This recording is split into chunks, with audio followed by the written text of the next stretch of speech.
దైవత్వం అంటే కేవలం శాంతమే కాదు, దుష్ట శిక్షణ చేసే ఉగ్ర రూపం కూడా. 900 ఏళ్ల చరిత్ర కలిగిన తిరుపతి తాతయ్య గుంట గంగమ్మ జాతర వెనుక ఒక అద్భుతమైన వీరగాథ దాగి ఉంది. పూర్వం ఈ ప్రాంతాన్ని పాలించే పాలెగాడు అనే కామాంధుడు ఆడపిల్లల మాన ప్రాణాలతో చెలగాటమాడేవాడు. వాడి అరాచకాలను అంతం చేయడానికి ఆ పరాశక్తి గంగమ్మగా అవతరించింది. ఆ తల్లి అందానికి మోహించిన పాలెగాడు ఆమెను వెంటాడగా గంగమ్మ ఉగ్రరూపం దాల్చింది. భయంతో వాడు దాక్కుంటే వాడిని బయటకు రప్పించడానికి గంగమ్మ 7 రోజుల పాటు 7 విభిన్న వేషాలు ధరించింది. ఆఖరి రోజున మాతంగి వేషంలో వాడిని సంహరించి ప్రజలకు ప్రశాంతత చేకూర్చింది.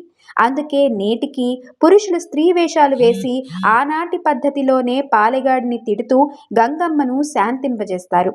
తిరుమల శ్రీవారికి స్వయాన చెల్లెలిగా కొలిచే ఈ తల్లి జాతరలో చివరి రోజు విగ్రహం ముక్కును తుంచే ఘట్టం అత్యంత కీలకం. ఆ మట్టిని ఇంటికి తీసుకెళ్తే కష్టాలన్నీ తీరుతాయని భక్తుల నమ్మకం. తరాలు మారినా తగ్గని ఈ 900 ఏళ్ల సంప్రదాయం మన తెలుగు సంస్కృతికి ఒక మకుటంగా చెప్పవచ్చు.